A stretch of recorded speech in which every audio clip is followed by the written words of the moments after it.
Assalamualaikum warahmatullahi wabarakatuh. Halo YouTube, kembali lagi ke channel saya Rafli Rangga. Di kesempatan kali ini saya akan membuat sebuah playlist baru, yakni belajar pemrograman C++, di mana C++ sendiri merupakan bahasa pemrograman yang cukup umum digunakan di beberapa kampus maupun SMK sebagai dasar untuk mempelajari bahasa pemrograman. Kenapa C++ ini dipilih? Menurut saya C++ ini merupakan bahasa yang cukup mudah dipelajari, dan juga ketika kita belajar C++, maka ketika kita ingin belajar bahasa pemrograman lain, kita akan cukup lebih mudah mempelajari bahasa pemrograman lain karena dasar-dasarnya sudah dipelajari di C++ ini. C++ sendiri merupakan bahasa pemrograman yang merupakan perkembangan dari bahasa C, di mana di C++ kali ini bahasa ini sudah mendukung adanya OOP atau Object Oriented Programming.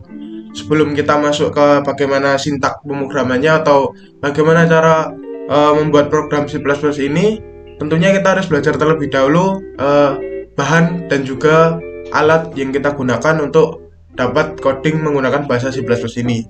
Untuk bahannya sebenarnya untuk bahan softwarenya ya, bahan softwarenya ini hanya membutuhkan dua buah software saja, yakni yang pertama adalah compiler ya. Compiler ini merupakan sebuah alat atau sebuah software yang fungsinya untuk menerjemahkan kode kita agar komputer itu paham. Jadi komputer tidak bisa langsung merunning kode kita tanpa di-compile di bahasa C++ ini. Jadi kita membutuhkan compiler agar komputer mengerti perintah apa yang ingin kita jalankan gitu melalui program ini.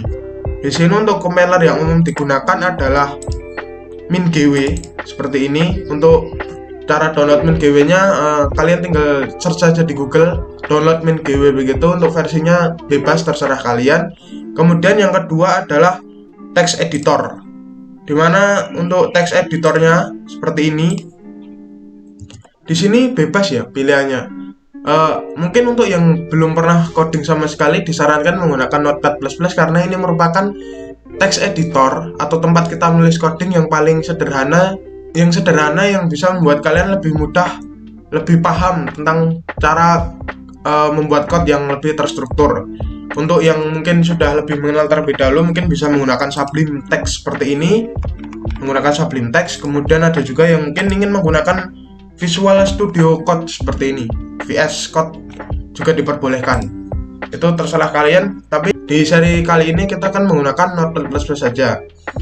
Oke, kemudian oh ya, di bagian compiler tadi kita tidak bisa langsung menjalankan programnya begitu saja. Kita harus menginstalasi compiler terlebih dahulu ke dalam komputer kita. Bagaimana cara instalasinya? Cukup mudah teman-teman. Di sini setelah kalian mendownload dan mengekstrak MinGW-nya, pertama-tama kalian pindahkan terlebih dahulu di folder download kalian MinGW-nya. MinGW-nya kalian pindahkan ke C, di drive C ini, pindahkan seperti ini saja. Kemudian kalian masuk ke dalam folder MinGW-nya dan kalian masuk ke dalam folder bin. Kemudian kalian klik di sini, di bagian atas ini akan muncul alamat seperti c.2/MinGW/bin. Kalian bisa copy saja di sini, Ctrl C. Kemudian di disk ini, di bagian disk kalian klik kanan, kemudian masuk ke dalam properties. Ini agar kalian bisa menjalankan compilernya di CMD, di mana command prompt atau CMD merupakan tempat kita untuk dapat menampilkan hasil running dari kode kita. Kemudian setelah kalian klik kanan di properties tadi akan muncul seperti ini. Kalian bisa masuk ke advanced system setting, kemudian di environment variable.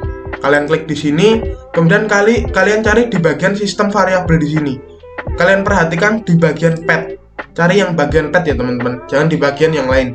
Kalian path, kemudian kalian klik edit. Jangan di new, jangan di delete. Kalian klik edit saja.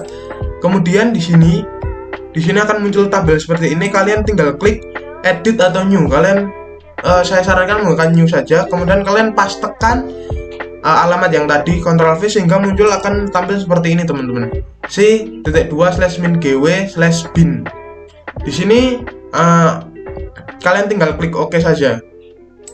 Kemudian di sini juga OK dan OK. Setelah itu kalian bisa kalian akan bisa merunning C++ di command prompt kalian. Bagaimana cara mengecek apakah MinGW kalian sudah terinstall atau belum? Caranya sederhana teman-teman. Kalian bisa masuk ke dalam command prompt terlebih dahulu. Cara masuknya command prompt itu sederhana teman-teman, tinggal pencet Windows R saja, kemudian klik cmd. Atau kalian juga bisa menggunakan search bar di sini, kalian tinggal ketikkan cmd, maka akan muncul seperti ini. Bebas teman-teman caranya. Cara mengeceknya ada dua teman-teman, ya. Ini tinggal kalian ketikkan perintah G++. Apabila fatal error seperti ini, maka itu artinya perintah G++ kalian atau MinGW kalian sudah terinstall di C. Untuk lebih memastikan, alasan kenapa tadi MinGW harus ditambahkan di environment variable di bagian path tadi, itu supaya G++ ini dapat diakses di semua direktori teman-teman. Direktori itu adalah seperti ini contohnya. Kita berada di drive C di dalam folder user dan user. Itu merupakan direktori tempat kita meletakkan MinGW tadi. Tapi apabila kita tidak mengatur path-nya, apabila kita berpindah ke direktori D atau drive D, ketika kita ketikkan G++, maka G++ komennya tidak akan ditemukan, perintahnya tidak akan ada di drive D karena kita tidak mengatur path-nya. Apabila kita sudah mengatur path-nya, maka akan muncul fatal error, pesan error yang sama seperti yang di C. Itu artinya, itu tandanya perintah MinGW atau compiler MinGW sudah dapat kita akses melalui semua drive kita, baik di drive D, E, G, bahkan di flash disk mungkin bisa teman-teman. Oke, untuk cara keduanya bisa juga menggunakan seperti ini teman-teman, G++ min version. Akan lebih muncul keterangan lebih pastinya di mana versi dari MinGW kita. Di sini saya menggunakan versi 6.3.0 untuk MinGW saya teman-teman. Oke, mungkin cukup sekian dulu video perkenalan mengenai code C++ dari channel saya. Apabila kalian suka silahkan subscribe, silahkan like. Sekian dari saya. Wassalamualaikum warahmatullahi wabarakatuh.